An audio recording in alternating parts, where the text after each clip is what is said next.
fiti ani asese ne din and your friend saying mechanic na prophet kumichacha ma sesa me YouTube no baby a me hwe bia ma change afro and maba too much GH hwe na prophet kumichacha me so me hwe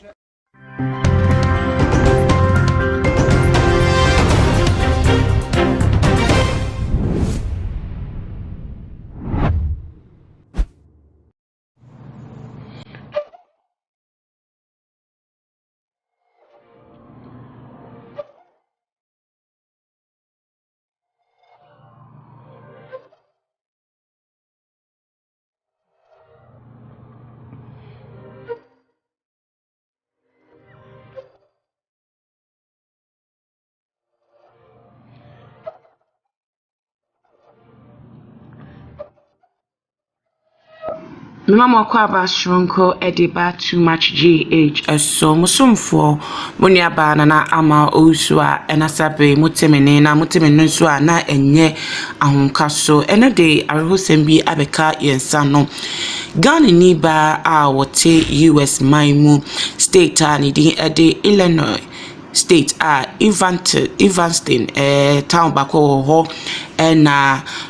wakobo ne kete wa wone ne busua ete na ene enkra yensa aka ene se yenua be ya ne din ede Karen afo wato nananom ewo ensiedo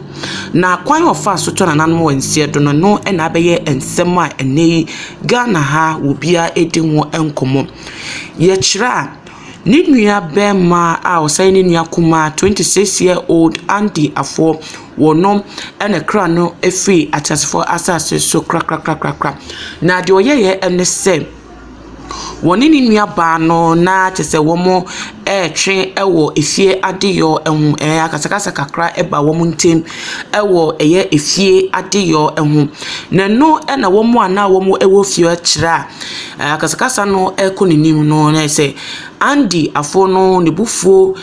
sane ya chese wono no ohun se no bekura no ho achese okopeja sekan a wanhwe benku anhwe nifa amfa ni anto se ni nua penimpo no ni nya ene chese wode sekan no ewo ni nua ba Karen afoyi basabasa chese busafo bra police fo beto eye obayi na womoma nemu so ese womode ne ko St Francis Hospital no ese womudu ne duo kra de no wejemu kra wie kra de dada se we fi atasfo asase eso na police fo hye womuhwehwemu aseye Evanston police no ewo state no emuo no womo hye womuhwehwemu ase no ye nkofo kakra no mo wofi womude tumu sampa anokwasem saa na course wo na Andy na ene se wono no yes eye bone no nso no police fo ensa so ne mu no wogi tumu sa anokwasem wono ene wedi bone wono ene tese wa twese kan awo ni nuaba na asem yi esi eye Easter da tese Yesu sorry eda no Sunday kwesi ade ya ntese asemi esi yem na no nanam so ama eye Cook County State Attorney Office no womo approve eye charges no ebiemu so no womo ama no eye bond eye $300,000 bond ene ebiemu so no special condition I no na say ne passport a ekura no wo be surrender ede amomo na ebusafo according to eye nchemu kakra bepim wo Ghana ha say no eye yenua bai a wonya ne bebie ekọ no Karen na oyubia na woni Ministry of Foreign Affairs and Regional Integration ewo Ghana ha ene ye adwuma ende se kwan biebe mu a odi ekopie mu ewo US maimu na se na nchemu no etie no wosa so eko infantman girls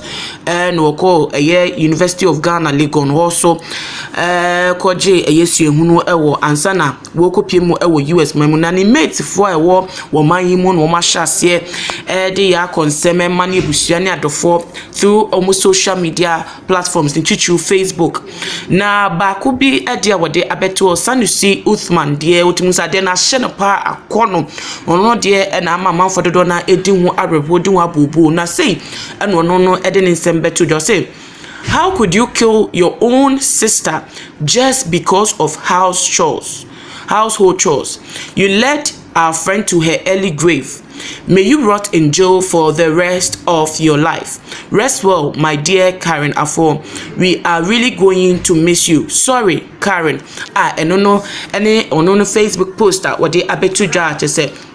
wode chire na werudie ewo omo adamfo no ewu ehum na se amma amanfo hu sa semi de mo ya yasem kana nkasa utimi nka ne yesan se akoye dua batabo ni twa etwanan enuanum yenu sesia o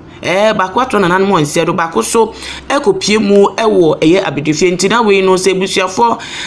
de eye mienu yipa na se wo mo ase ahia ne sai sanse we ye wo ko je no 26 years se wo besa ne chiaba no wo bi entimi nche nanso enim se eye abochime mu ne chichu US memo de emra ye adwuma wanhwe a se wo no ankasa dia tum se we dipone na wo de ne ho ama police fo wanhwe a no nya padim bi na se ya mani nche kakra bi na wo de akoseve na se wo ba wo timi ato na brabo so ba ni niemu no emu oya se enuanum na sembi se ebetimi eto wo mo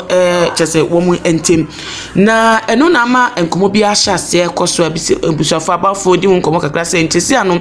enuanum ketua ne enuanum penifo ntem na se de ya akoye bonenso se ketua no nkuma no emu penifo biem obi ni nua ejina ho ebi muso wodo wo ntem so we aye wanwa pa because anya hwe ankoye adofo ntem na ya tight sa adofo kunu no yire na sakasakasa to wo ntem na wo makomu de so munye moja kronti no nti ase no wanhwa na anya adwuma na se bibi se esi but se akoye enuanum ye fukromate na asem se atu wo mun na se emu aya pa se akora ketua unua pe no behwe mu krampo no mpo na bre ni moja ni be fa no fi Ghana ha de no koye na wentimi anhye no so anka mpo se ni nua pe no ni nya na opese won kire ne men 70 no wakoma se kan mu so ade awo ni nwa di oye ne se abre ebusuan ho se eno na mamanfo ka se be ehu ebra so se enuanum kuma wo momo mu aso wo mo enuanum pedifo ne mu hu se eye de anra wo bi